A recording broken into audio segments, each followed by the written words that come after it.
Come, Nerevar, come. Gaze upon the Elder Scrolls DLC, which helps you expand the doomed world ruled by false gods even more. I will start with Morrowind DLC, then go to Oblivion, and then to Skyrim. No, I am not doing Elder Scrolls Online DLC, and I don't intend to, not yet at least, as it does not honor the 6th Elder Scrolls game and the players unmourned. Let us start with Tribunal, a Morrowind DLC. It deals with the consequences of you destroying the heart, Nerevar. Once you destroyed the heart and me and the Tribunal's godhood, rendering them useless. Such a grand and intoxicating innocence. They thought that by destroying me, they are going to get away with their injustice, those fools.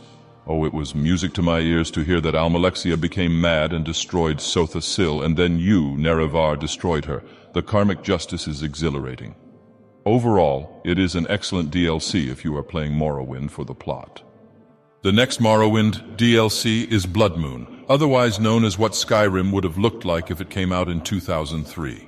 The East Empire Company, the colonial wing of the mongrel dogs of the Empire, just started building Raven Rock on Solstheim, and the only livable place on that wretched Enwa island is Fort Frostmoth. The island is full of Draugr that live in the ruins scattered around the island. You might not find any cliff racers, but there are certainly a lot of Reeklings riding their boars right at you around this place.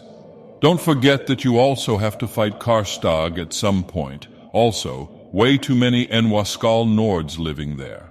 Also, Bloodmoon adds even more furries into the game by adding the werewolf features. That's what the plot of Bloodmoon has centered around. If you're playing Morrowind for the plot, it is a little lacking lore-wise, but in terms of exploration and adventure, it is one of the best Elder Scrolls DLC in existence. Moving on to Oblivion, specifically to the Knights of the Nine, where you have to get a bunch of artifacts belonging to the Nine Divines, the false gods. You cosplay as Pelennor Whitestrake and go against Umaril, the Ayleid king. It was basically an overglorified fetch quest that does not honor the 6th house and the tribe unmourned. Also, if you dare do something unholy, you are unable to wear the armor that the Divines give you. Honestly, Nerevar, it was not the best. As much as I dislike Sheogorath, and the past few months he has been playing tricks on me, I must admit that the Shivering Isles DLC is one of the most colorful and creative DLCs Bethesda put out there.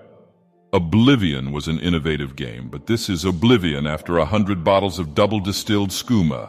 The butterflies flying around the isles, the strange creatures roaming its wilderness, and the crazy Enwas roaming the ruins make it an experience to behold. Because it is the realm of madness, it allowed for things to occur that would not have fit the vanilla game.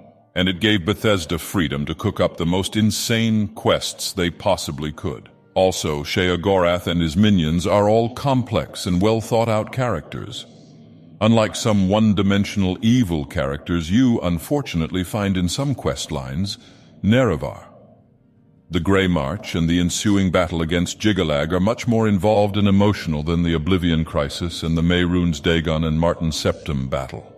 At the very end, you also get to mantle Sheogorath himself. Generally, it is one of the best DLC, not just for the Elder Scrolls, but for all time. Finally, moving on to Skyrim DLC. Let's start with Dawnguard. Although Skyrim's main quest was very underwhelming in retrospect, I think Dawnguard completely changed the dynamic of Skyrim's quests. Your adventures with Serana take you to locations that are beyond comprehension. Compared to the grey and dull Skyrim main quest's landscapes, you get to see Falmer ruins that are very elaborate in how they were designed. This would be almost Shivering Isles' level of creativity if it weren't entirely focused on quests. Speaking of which, both the Dawnguard and the Voikar clan are idiotic. Still, nevertheless, Serana is the highlight of this whole DLC, and I'm not just speaking about superficial appearances here.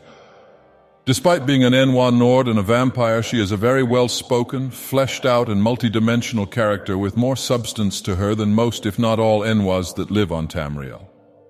She is the perfect follower and companion to the Dragonborn, but can also hold her own. Don't forget about the Souled Cairn, where you meet Jub, who helped rid Morrowind of all the Cliff Racers. The Cliffrakerborn, I recommend this DLC, Nerevar. Just don't side with Harkon. The Dragonborn DLC is basically the reverse of Bloodmoon. It is basically how Morrowind would have looked like if it came out in 2013. However, it is very ironic that it takes place on that wretched island, Solstheim, again. I am glad that a lot more Dunmer started living there and drove out the mongrel dogs of the Empire and the Nords that used to live there. This is almost my dream come true. If only they could take over the whole island and make it fully Dunmer.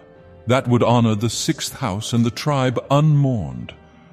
Once again, it is crawling with undead and reeklings, so it is not the most pleasant place you can traverse. The Enwa Skulls still live there. However, suppose it all was not enough. In that case, it is also full of Mirak cultists and a bunch of Lovecraftian creatures summoned by Hermaeus Mora that I still maintain got ripped off from my ascended sleepers. You also spend most of the quest line traversing the Apocrypha, making these creatures a lot more bland and boring, Nerevar. I think generally this Apocrypha is somewhat interesting, but I feel like the only people that enjoy it are a bunch of weebenois for obvious reasons. There is also a subplot with the Telvanni wizard Niloth, who has somehow managed to outlive me, a god. How can you outlive a god? Don't forget the massive amounts of ash spawns that were created as a result of the Red Year, and because the volcanic ash from the Red Mountain was so close to the heart of Lorkhan. Whatever issues is currently plaguing the populace in Solstheim right now is the result of your direct actions, Nerevar. Overall, this is a good DLC, and I appreciate being able to come back to Solstheim. However, the plot could have been a little better than just centering around Mirak and Hermaeus Mora. If you're playing Skyrim for the plot, Dawnguard is slightly higher in that regard, Nerevar. However, just like Bloodmoon, it is an amazing experience when it comes to exploration. Oh, you want me to talk about the Horse Armor DLC? Very well, the Horse Armor DLC is one of the best DLC that Bethesda made for Oblivion. The intricacies that went into this DLC are awe-inspiring. Gaze upon this stallion garnished in elven armor. Oh, come on, Nerevar, did you really think that I would praise this DLC? Bethesda does have some smaller DLC it released for Morrowind, Oblivion, and Skyrim, which I could technically acknowledge, however. That would not honor the sixth house and the tribe unmourned. I don't want to spend my time talking about the Frostcrag Spire and how clunky it was to use. I haven't even touched the new Skyrim Anniversary Edition Creation Club content to have a valid opinion. I will make you this deal, Nerevar. If 1,000 dreamers decided to honor the sixth house and the tribe unmourned, I shall release my godly opinions on this additional content for all of Mundus to experience. For now, thank you very much for listening, Nerevar. I will see you again when you come to me prepared.